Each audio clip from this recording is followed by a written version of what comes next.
Happy Monday, PUC. I just wanted to say happy week. We're into a new week. We're on our third week, I believe it is. And I think I need to remind myself how fortunate I am, how thankful I am that I have a house, I have a healthy family, we have food, and I have a job.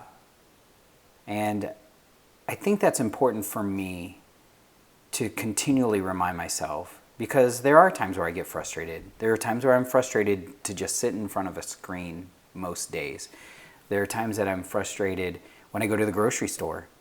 When I go and I look at the cheese section and there's nothing.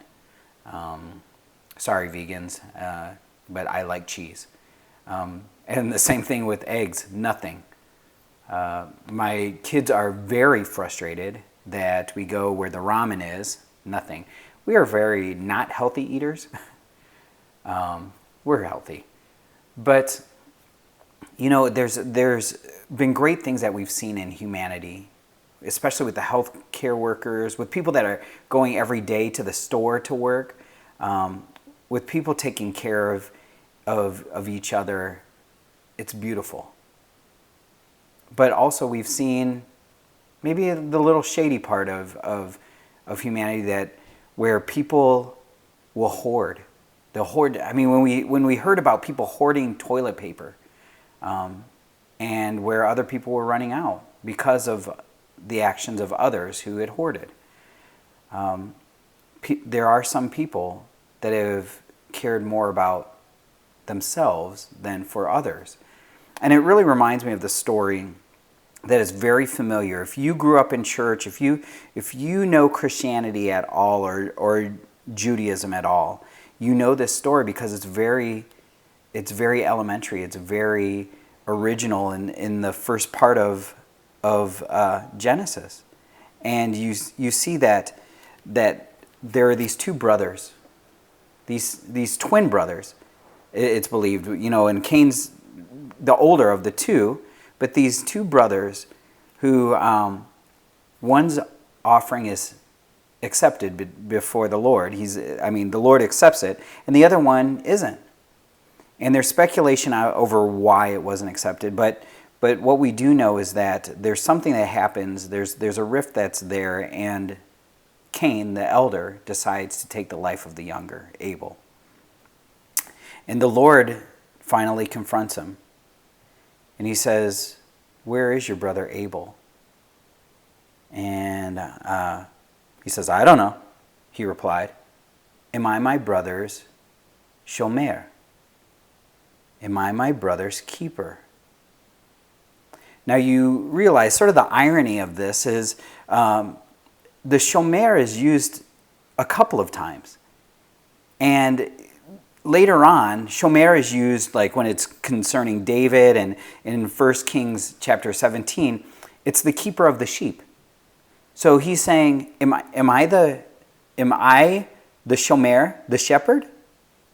Because that was my brother's job, so he should be the shomer. Am I the shomer of the shomer? But you also realize, if you go back a couple chapters in Genesis 2 verse 15, that a gardener is a shomer. And that when Adam was given the job of tilling and taking care of the ground, the word is shomer. And here's the problem here, is that Cain probably is being a shomer to the ground and gives it more value than to human life. And that word shomer means to keep and to watch and to guard and protect and to be careful with and to be patient with. And he's probably more patient and more careful with and more protective to ground than he is to his own brother. And with that question, am I my brother's keeper, God does not answer yes or no. And it's probably because it is an obvious answer. Of course, you are your brother's keeper. And throughout Judaism and then Christianity, This has been sort of the cry of the second greatest commandment. Love your neighbor or your brother or your sister or your fellow human being as yourself. So this cry is for all of you. Am I my brother's keeper? Of course you are.